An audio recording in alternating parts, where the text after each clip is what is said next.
I'm currently reading a book by Matthew Dix named Storyworthy, and in one of the chapters, he gives you a way of knowing if your story is great or not. And the way to see is if your story highlights a 5 second moment from your life. Genuinely, 5 seconds. If your story doesn't have a 5 second moment where you really experience some kind of emotional turmoil or you grow or you change, if your story doesn't have that, then it's just an anecdote. It's not a story. It's just a series of events from your life, no matter how exciting they are. If you don't have that moment of change in your story, that 5 second moment, and that 5 second moment isn't amplified, then it's not a good story. And so I'll actually give you an example. I'll tell you a story, and I want to see if you can find the 5 second moment from the story. All right, let's begin. So, 2 weeks ago, I'm going to a carnival with a girl, but the thing is, I get there too early.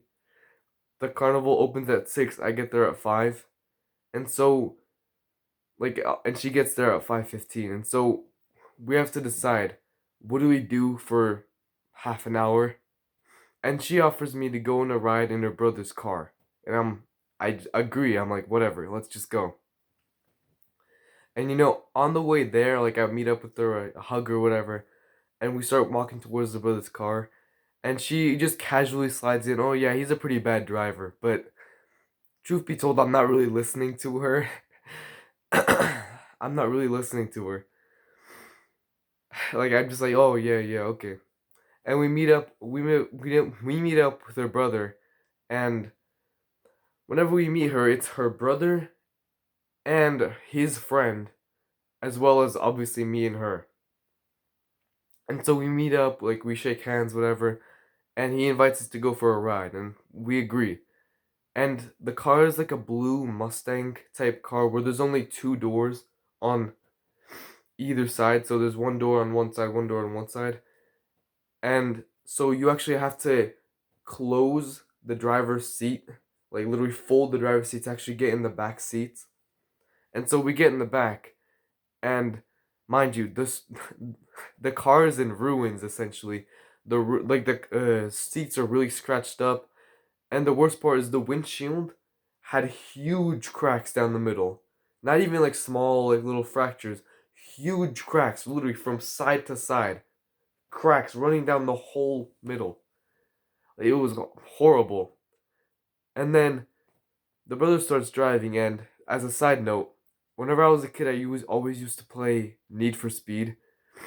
Like I remember, I literally downloaded a free demo on my really old laptop as a kid, and I also used to play another game on the PS4, but I always had like some sort of dream that I would like drive fast, go like quick on a car, and now that I'm actually driving, I know that I'm not gonna do that. But as a kid, you see like drifting and all that stuff in a Need for Speed game, and it looks so cool. You want to be a part of it. And so I was actually a little excited to see the kind of car that the brother was driving. And I forgot to tell you, the brother was 17 years old. The brother and his friend were 17 years old. And so I'm excited for the car ride because I've never been in a Mustang type car before. And so he starts driving and he gets to the straightaway and he presses the gas pedal, literally smashes the gas pedal into the floor. And the car's a stick shift too, so he's like moving the stick everywhere, side to side, side to side. And in that moment, I get so excited, like my adrenaline spikes up, and I'm so excited, like, oh, whoa, whoa, whoa, whoa, like I wasn't ready for it. And literally, my adrenaline spikes, and I'm actually really excited in a weird way. But then I realize the danger of the situation. This guy, the brother, he pulls out a vape, like literally a vape, nicotine, and starts vaping. Sorry. He starts vaping while he's driving that quickly. And I actually understand the danger of the situation.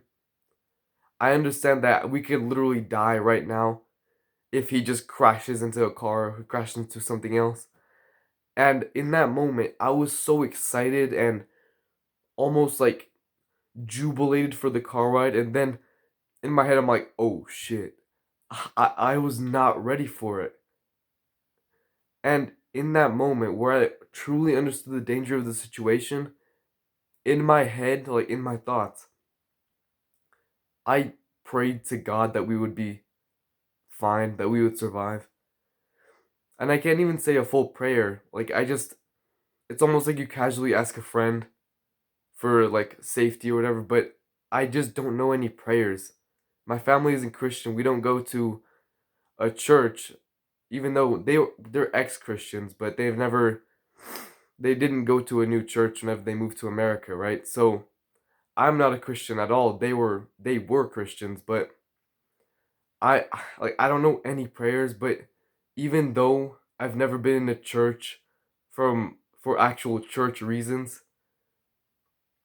in that moment I still asked God for safety and almost sparing us from whatever fate we could have had. And honestly, it made me feel safer. After like asking God, I honestly felt safer. I was still excited and I was still really worried, but I had a sense of safety about me.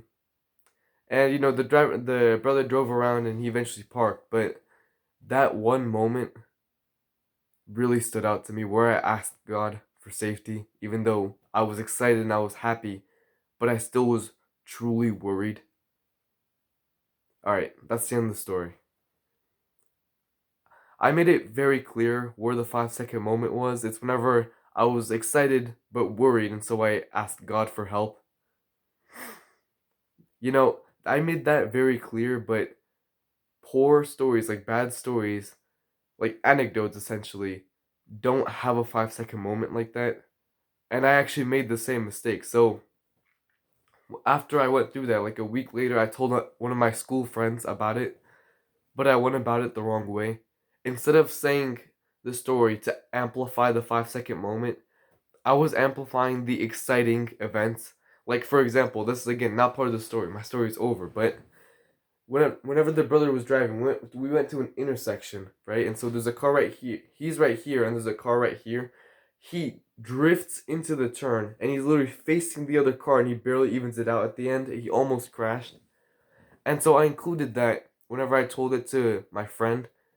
But the thing is, it doesn't add anything to the story. It's just another exciting event, but it doesn't stick with you. Like I hope my last story did, my whole story.